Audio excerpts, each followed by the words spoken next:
會有香港壓力應門第5季日常生活與制度13集，不切實際。南丫海難經歷10幾年嘅煎熬等待，死因裁判庭終於宣告，要求海事處按設計圖則檢查每艘船隻是否符合規格，不切實際。裁判官周慧珠又指出，出事渡輪設計只能承受一處船艙入水，而事件中有2處入水，因而造成是次災難。究竟係因為少咗一道水密門，造成迅速沉船，難以救援？正如家屬按警方聘任英國專家嘅判斷，相信呢個就係主因。抑或聽裁判官講，設計圖則同官方檢驗其實都無關痛癢，反正主因係隻船嚴重受損呢？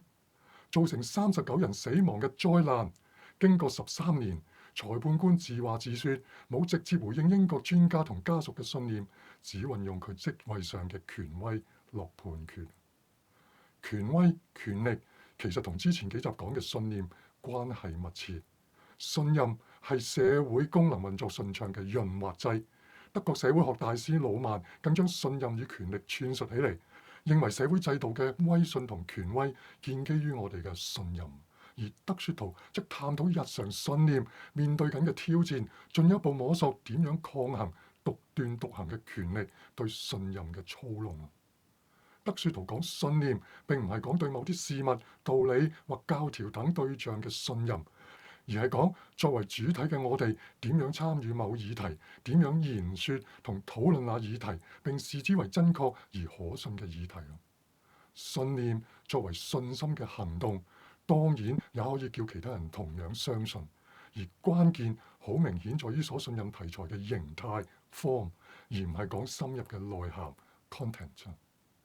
正如我提出重建香港嘅視像 vision， 但係從來未為和平、自由、民主、自決作出仔細定義，更加冇講運作同組織方式，只提改革同達成視像所需嘅意識，點樣揚升所面對嘅挑戰同控制，同策略上包括自我反省以及連結他人等可行方案。我邀請你參與所提出嘅議題，但係尊重你去揾出你自身嘅路向。我認同呢種做法，但係有人會提出信任一個相對虛無縹緲嘅視像，似乎不切實際。問題出於對信念嘅準則出現咗唔同嘅見解。首先，留意信念被轉移。德說圖將信念定義為形態 form 同內涵 content 分開。原因信念今日面對嘅挑戰就係信念從某一範疇被轉移到另一範疇。過程中，信念好似個空殼咁，將之前對某啲得到信任嘅內涵刮走，然後塞入另一啲內涵。換言之，就係借助他者嘅威信，為自身嘅活動範疇或題材充權，從而對有關活動範疇或題材出現模糊失真嘅印象。以前皇帝自稱為天子，以祭天嘅儀節表明佢身上盛載住天地正氣，將人對宇宙大道嘅信念轉移到佢嘅地位上。根據德說圖嘅考古研究，發現對基督宗教嘅信念被轉移到政治運作上面，而轉移過程中出現2種形態，其一係某種論説轉換到另一種論説，例如人人都有平等權利喺大戰後變成人權公約。就係由聖經記載人都係上主創造、平等而同樣地得到珍重，即係將上主愛世人嘅信念轉向對各種人權嘅信納上邊。另一形態係將上主嘅福佑 providence 引申為一種政治制度上嘅安排，將上主作為主權持有者同人管理在世事務嘅侯爵或總理分別開嚟。由上主慈愛嘅供應演繹為管治制度，重點唔係講緊世俗化嘅進程，反而係信念喺區位上被移向另一區位，即係政治制度試圖承接宗教上嘅威信，叫人信服。宗教信仰上當然講威信 authority， 叫人自願地信服。但係政治制度同秩序好多時最終都要倚仗權勢、權力，甚至壓迫同使用暴力。司法制度同法制當然想講威信，可惜呢啲制度難免被其他權勢所套用，一如南丫海難死因庭喺少咗一道水密門問題上含糊其辭。根據德說圖，基督宗教同政治之間又唔係單程路，兩者互有對流。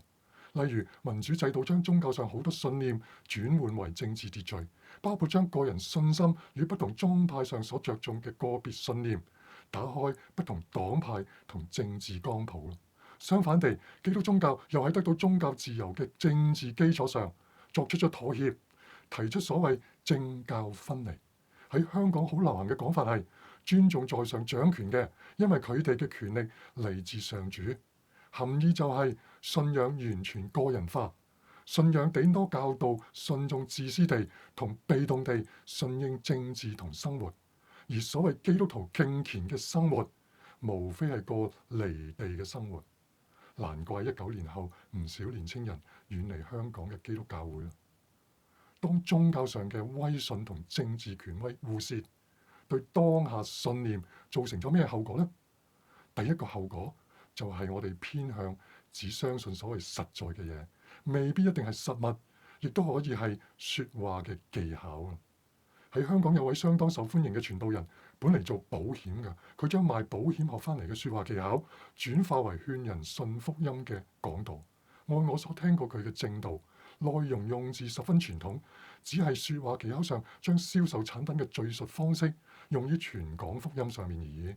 例如説話流暢、實在而簡單易明，喺適當時機加入生動活潑而且感人嘅例證，好似我被邀去過嘅商人團契，佢哋嘅信仰見證強調實質成果，換言之，以成就叫人信服，而信仰上比較埋身嘅道理卻非最核心。第二個對當代信念嘅影響係有圖有真相，即必須眼見為憑。實在而可見嘅事物叫人置信，好似市場經濟所展現嘅現實，相對於某啲生活守則，例如過簡樸而唔搏命揾銀嘅生活，就會不被信任啦。喺商場或職場上，大家掙扎求存，或者為咗大茶飯而不擇手段，根本屢見不鮮。揾多啲成為最實在嘅信念形態。至於倫理道德、尊重人、保護環境，甚至尊重各類法規，包括國際法，對好多人嚟講根本唔睇在眼內。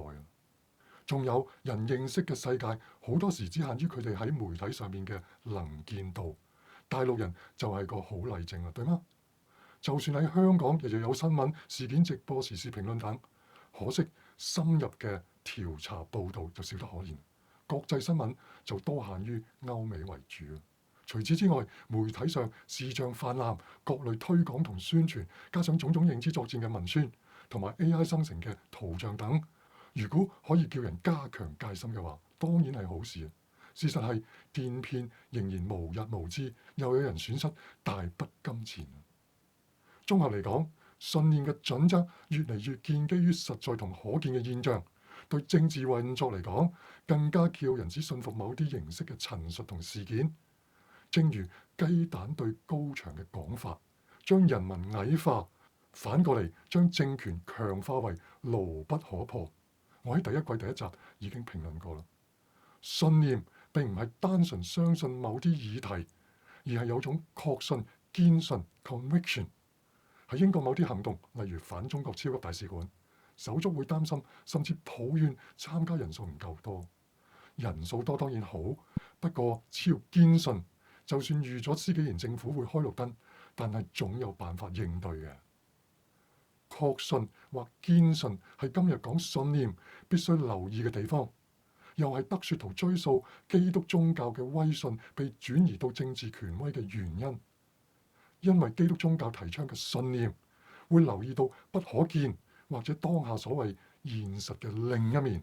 而不可見同現實嘅另一面，並唔係借助其他區位、他人或者學術嘅權威而帶嚟，更加唔係盲目確信，而係通過歷史、個體同群體經驗而得出嚟嘅醒悟，涵蓋高低檔次學問，又不失具體而切身嘅內涵。即如花時間搞清楚香港文化同歷史經驗寶貴之處，從而確信香港嘅生命力。香港尚未完全失落，更加不值得失落。只待有心人將呢種信念傳開，即使被譏諷為嘥時間、冇市場，都在所不計。希望你能夠以你嘅經驗同歷奇，揾到你對香港嘅信念。待續。